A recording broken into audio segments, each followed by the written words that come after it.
my top 10 favorite Argentine football club nicknames. Now listen, this video is for you if you're a fanatic of Argentine football, but it's also a video for you if you know nothing about Argentine football and could care less, because I believe that by looking at the nicknames of these Argentine football teams is a way to look at the cultural and social history of the country over the last 120 years.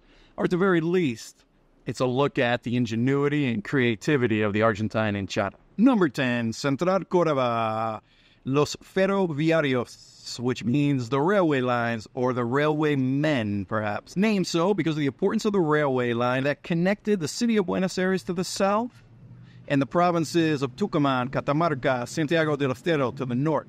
So the team decided, in honor of the importance of that railway line, to name their local soccer club Los Ferroviarios. Number 9, Estudiantes de La Plata, the Pincharatas, translates as the rat stabbers or the rat pokers. Named so because of one guy, Felipe Montederica. You see, Felipe and his brother worked in the city market in La Plata, where, of course, there were lots of rats. And their job was to chase these rats around with a big fork and literally stab them. So he became known as the rat stabber. Felipe was also a huge fan of Estudiantes de La Plata. By some magic of history, his nickname transferred over to all of the hinchas, the fans of the entire team. And now all fans of Estudiantes de La Plata are called the rat stabbers, La Pincharatas. Number 8, Argentinos Jrs, Los Bichos Colorados, or Los Bichos de Paternal, the bugs, the colored bugs, or the bucks from Paternal. Named so by one journalist, Diego Lucero.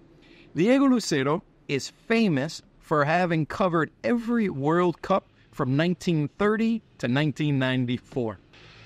And in 1957, he wrote an article about Argentinos Jrs' important win over Boca Jrs. He described the team as Los Bichos, the bugs. Next to a big club like Boca Jrs, Argentinos Jrs.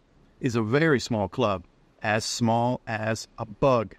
The Argentinos Jrs. has a second nickname as well. They're also known as the Semillero del Mundo, or the seedbed to the world, for their farm system that has produced some of Argentina's best soccer players, including Diego Maradona, but also Riquelme and Fernando Redondo. Number 7, Deportivo Riestra, from Nueva Pompeya, Los Malevos. The club dug deep into the history of tango music in Argentina to come up with this name. See, a malevo is a character from the tango songs from the turn of the century. He's a complicated figure in these songs, a devious figure, conniving, a bit of an outlaw, but also with his own code of conduct, a clear sense of morality. To call them only villains or thugs is to do a disservice to the complexity of the character of the Malevo, but above all, they were the products of a quickly modernizing and growing Buenos Aires. And in the tango songs that brought these characters to life, they lived in the arrabales, which are the neighborhoods on the periphery of the city, the neighborhoods that quickly grew up out of nothing at about this time with the massive immigration coming into Buenos Aires, a neighborhood like Nueva Pompeya, which is where Deportivo Riestra still calls home. Number 6, San Lorenzo, Los Gauchos de Boedo. Gauchos are, of course, Argentine cowboys, those mythical figures that conquered and roamed Las Pampas, those vast grasslands in Argentina, these hardscrabble men who ran the herds of cattle that made Argentina one of the wealthiest countries in the world 100 years ago. And in 1932, San Lorenzo went recruiting into these far-flung provinces, this wild west of Argentina, and they found themselves some gauchos, and they recruited them to the city to play for their football club. So now, San Lorenzo is Los Gauchos de Boedo. Number 5 is a duo pick. Newells and Rosario Central. They're a duo pick because they got their nicknames at the exact same event. A game that never took place in the 1920s, a charity game to raise money for the leper wing at the local hospital. Newells quickly accepted the challenge, and Rosario Central never showed up. So since then, Newells are called La Lepra, the lepers, and Rosario Central, the canallas, which roughly translates to cowardly scoundrel. Amazingly, there's actually a third team who gets its nickname from this terrible disease. Club Independiente Rivadavia is a football club from Mendoza, and they are called La Lepra Mendocina. The story goes, in the 1930s, their home stadium was used to host several charity events for leprosy. And at that event, they hung in giant letters on the north wall the letters that spelled out lepra. So opposing teams couldn't resist the insult and started calling them the lepers from Mendoza. As seems to usually happen in Argentine football, what was at first meant to be an insult was then embraced by the home team, by the local team, and the nickname stuck. Today, they're still called La Lepers from Mendoza. Number 4, Gimnasia, Los Triperos, the Guts. This is another one that has to do with the profession of the fans and players when the club was founded. Gimnasia is in La Plata, where Swift and Armour, two mega slaughterhouses, set up shop just outside the city. Many of the players and the fans worked for these slaughterhouses on the slaughterhouse floor, working among all the blood and guts, triperos, the gut guys from La Plata.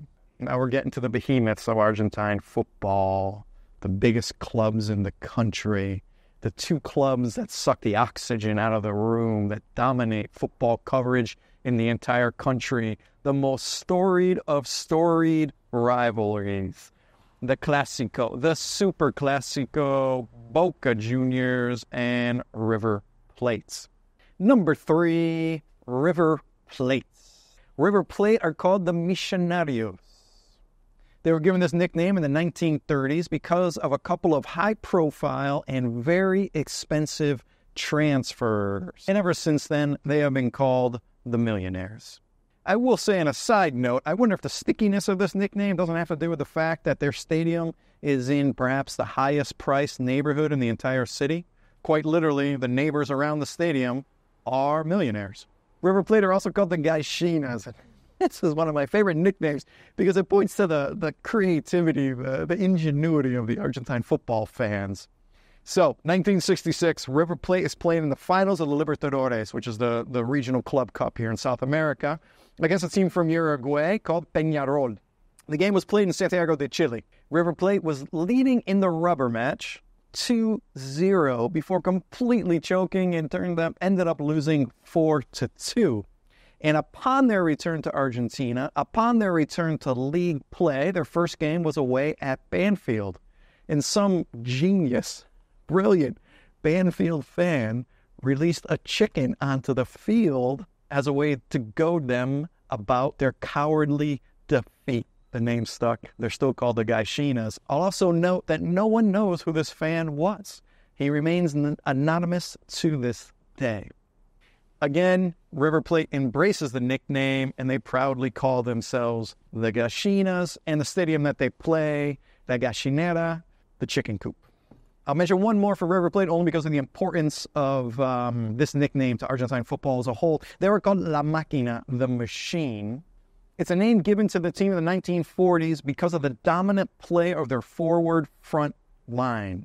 That team would go on to win 10 titles and is now considered one of the origins of what we now call total football. Number 2, Boca Jrs, the most storied of all clubs. If you only know one football team in Argentina, you've probably heard the name Boca Jrs, famous for Maradona, famous for Riquelme, famous for the Bombonera, its home stadium. All their nicknames. Let's start with perhaps the most arrogant nickname that they have, La Mitad Más Uno, half plus one, which is a reference to their, sadly, probably true fact that half plus one of all Argentine football fans are Boca Juniors fans. That may or may not be true, I don't know, but I can tell you that ESPN certainly thinks it's true for the all-consuming coverage it gives Boca Juniors. If they're not talking about Messi, they're talking about Boca Juniors. Another nickname for Boca Juniors, La Doce, the 12. This nickname goes back to one guy. In 1925, Boca Juniors organized a European tour winning 15 of their 19 games played on the continent. They were joined on that trip by a superfan named Victorio Toto Caffareno. Toto paid his own expenses, but he also served as the team masseuse and the kit manager. He was so ever-present for the team on that trip, they started calling him El Doce, Zenese. And this nickname reaches back to the Boca Jrs' original founding. You see, Boca Jr. was founded by 5 guys from Genoa, and in the local dialect, Zenese means the guys from Genoa. One more for Boca Juniors, perhaps their most beloved nicknames, Los Bosteros. Surprisingly, as I started doing this research, I found out that it's not really clear where this nickname came from. Here's a couple of versions. Bota means manure in Spanish. So Bosteros would be something like manure people. So it could refer back to the fact that Bombonera, their home stadium, was built on ground that used to be a brick factory in which one of the main ingredients was horse manure. Or perhaps it's in reference to some flooding that used to plague La Boca and cause the sewer system to completely collapse and the expectant horrible stench that would follow. Or a lesser-known version, and perhaps the most likely, is that it's a play on the word botero, boat person. Just to the south of La Boca is La Matanza Riachuelo River, and people would cross that river to get to and from the province. And the people that would take them there were called boteros, the ferrymen. And the people that lived in La Boca were called los boteros. So perhaps an opposing team like River Plate changed that name just a little bit to go from calling them boat people to calling them bosteros, or manure people. But again, I can't help but note the neighborhood of La Boca runs along one of the most polluted rivers in the entire world, the Matanza Riachuelo River. So could it be that the stickiness of that nickname is because of its proximity to this highly polluted river? In any case, I don't know, and I don't care, because our number one nickname for Argentine football clubs is poetry in motion. It's a thing of sheer beauty. Borges himself could not have written anything better than this. El Calamar de Platense. Okay, here we go. You ready? This was a nickname given by Antonio Palacio Zeno, a journalist from Uruguay. Platense used to play along the Rio de la Plata. Their home stadium was along the Rio de la Plata. And every time it would rain, the field would flood and be covered in mud. The home team, used to playing in such conditions, would excel. And Zeno gave us this iconic phrase: Los muchachos movían como calamares en su tinta. Boys moved like squid in their ink.